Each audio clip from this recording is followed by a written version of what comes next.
யோகாவை பற்றி தெரிந்து கொள்வோம். பாகம் 1 யாமம், நியாமம் ஆகிய முதல் 2 சூத்திரங்களை பற்றி பார்த்தோம். இன்னைக்கு 3வது சூத்திரமான ஆசனம் பற்றி பார்க்கலாம். ஆசனம் என்றால் என்ன? ஒரு குறிப்பிட்ட நிலையில் நிறுத்தி வைப்பதற்கு பெயர்தான் ஆசனம். ஆசனங்களை நோயாளிகளும் செய்யலாம், ஆரோக்கியமானவர்களும் செய்யலாம். அவரவர் உடல் தேவைக்கு ஏற்ப, உடலின் வளைவு தன்மைக்கு ஏற்ப நம்மளால் எவ்வளவு தூரம் செய்ய முடியுமோ அவ்வளவு தூரம் ஒரே சீராக செய்வதுதான் ஆசனம். ஒரு உடம்புக்கும் அடுத்த உடம்புக்கும் அந்த செய்கிற தன்மை மாறுபடும். அதனால் நம்ம ஒருத்தர் கம்பேர் பண்ணக்கூடாது. நம்ம உடம்புல என்ன நம்மளால் மேக்ஸிமம் செய்ய முடியுதோ அந்த அளவுக்கு செய்யணும்.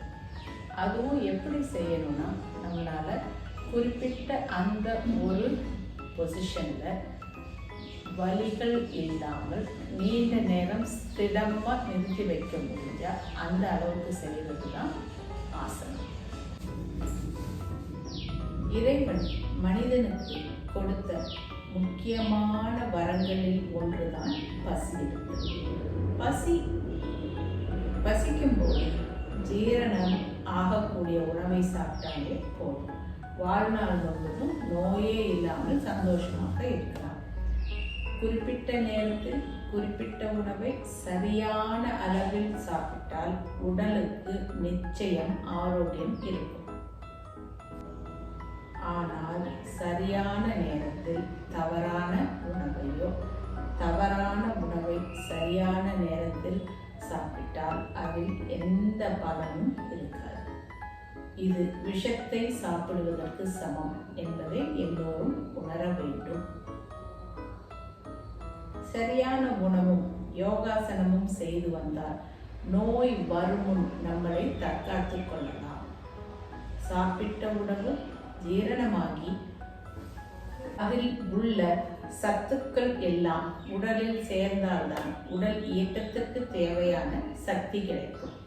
அப்படி சாப்பிட்ட உணவு சரியாக ஜீரணமாவதற்கு யோகாசனங்கள் மிகவும் உதவியாக இருக்கின்றன. இந்த வகையில் சாப்பிடும் உணவிற்கும் யோகாசனத்திற்கும் நெருங்கிய தொடர்பு உண்டு. இப்பொழுது நாம் இந்த 4வது சூத்திரமான பிராணாயாமம் என்பதை பற்றி பார்க்கலாம். பிராணாயாமம் என்றால் என்ன? பிராணன் என்றால் மூச்சு, யாமம் என்றால் ஒழுங்குபடுத்துதல். அதாவது நம்மளுடைய சுவாசத்தை கட்டுப்படுத்தி ஒழுங்குபடுத்துவதுதான் பிராணாயாமம். இதை மூச்சு பயிற்சி என்றும் சொல்லலாம்.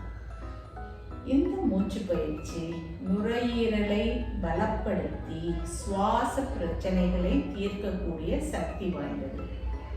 இந்த ஆஸ்துமா நோயாளிகளுக்கு ஒரு வரப்பிரசாதம் என்றால் அது பிராணாயாமம் ஆகும். நமது உடலில் உள்ள இரத்தம் வெவ்வேறு காரணங்களால் அசுத்தமாகிறது. உடலில் உள்ள இரத்தம் பல்வேறு காரணங்களால் அசுத்தமாகிறது. ஏராளமான நோய்கள் ஏற்படுகின்றன.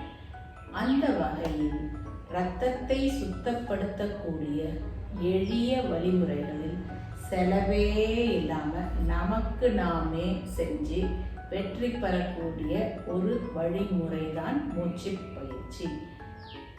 பிராணாயாமத்தில் பல முறைகள் உள்ளன. பிராணாயாமம் என்ற மூச்சு பயிற்சி முறையாக ஒரு ஆசிரியரிடம் பயின்று பிறகு தனியாக பயிற்சி செய்யலாம். மூச்சு பயிற்சியை தவறாக செய்யும் பட்சத்தில் பிரச்சனைகள் உருவாகும். இப்போ 4வது சூத்திரமான பிரத்யாகாரம் அப்படின்னா என்னன்னு பார்க்கலாம். பிரத்யாகாரம் என்பது முற்றிலுமாக மனம் சம்பந்தப்பட்ட பயிற்சி. நம்மளுடைய மனதை கடிவாளம் இல்லாத குதிரை போல் இருக்கிறது என்று சொல்லலாம். உடல் ஒரு நிலையில் இருந்தாலும் மனம் அலைபாய்ந்து கொண்டே இருக்கும். காற்றின் வேகத்தை விட மனதின் வேகம் பல மடங்கு அதிகம் என்று சொல்வார்கள். வெளி விவகாரங்களில் இருந்து மனதை விலக்கி ஐம்புலன்களையும் அடக்கி எல்லாம் ஒன்றுதான், அதாவது இறைவன் என்று உணரும் நிலையை பிரத்யகாரம் என்று சொல்லலாம். ஆறாவது சூத்திரம் தாரணை. மனதை செம்மையாக்கி ஒரு முகப்படுத்துவதை தாரணை என்று சொல்லலாம். யாமம், நியாமம், ஆசனம், பிராணாயம் போன்றவற்றை கடந்த பிறகுதான் தாரணை என்ற நிலையை எட்ட முடியும். ஏழாவது தியானம். எண்ணம் நன்றாக இருந்தால் செயலும் நன்றாக இருக்கும். நினைத்ததை முடிக்கலாம். அது எல்லோருக்கும் தெரிந்த ஒன்றுதான். அப்படி நினைத்ததை மையமாக கொண்டதுதான் தியானம். எதை நினைக்கிறோமோ அதாவே ஆகிறோம் என்ற வாக்கியத்திற்கு சரியான எடுத்துக்காட்டு தான் தியானம். பட்ட எண்ணங்களை ஒருமுகப்படுத்தி தெளிவாக சொல்ல வேண்டும் என்றால் பரமாத்மாவோடு இரண்டர கலக்கும் நிலைதான். தரப்பட்ட எண்ணங்களை ஒருமுகப்படுத்தி செயல்படும் போது ஒரு நல்ல விஷயம் கிடைப்பதுடன் உடலுக்கும் தேவையான சக்தி கிடைக்கிறது. அதாவது மனிதனுக்கு மிக பெரிய ஆற்றலை கொடுப்பது தியானம் தான். இப்போ எட்டாவது சூத்திரமான சமாதி அப்படின்னா என்னன்னு பார்க்கலாம். ஒவ்வொரு மனிதனும் தனிப்பட்ட முயற்சிக்கு கிடைக்கும் மாபெரும் பரிசுதான் சமாதி நிலை. முதலில் ஒவ்வொரு மனிதனும் தன்னை, அதாவது மனத்தை வெல்ல கற்றுக்கொள்ள வேண்டும். அப்படி தன்னையே வென்றவர்களுக்கு கிடைக்கும் நிலைதான் சமாதி. இன்னும் தெளிவாக சொல்ல வேண்டும் என்றால் பரமாத்மாவோடு, அதாவது இறைவனோடு இரண்டர கலக்கும் நிலைதான் சமாதி. மனிதனின் இறுதியான உன்னதமான நிலைதான் சமாதி. மனிதனாக பிறந்த எல்லோருக்கும் ஏதாவது ஒரு செயலை செய்து தன்னை அடையாளம் காட்டிக்கொள்ள வேண்டும். எதுவும் செய்யாமல் பிறக்கும், எதுவும் தெரியாமல் பிறக்கும் மனிதன் உடலையும் உள்ளத்தையும் மேம்படுத்தும் முயற்சிகளை,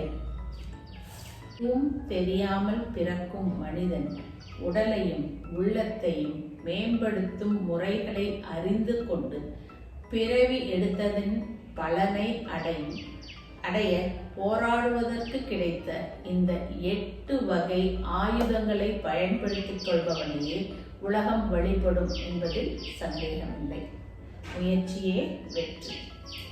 நன்றி, வணக்கம்.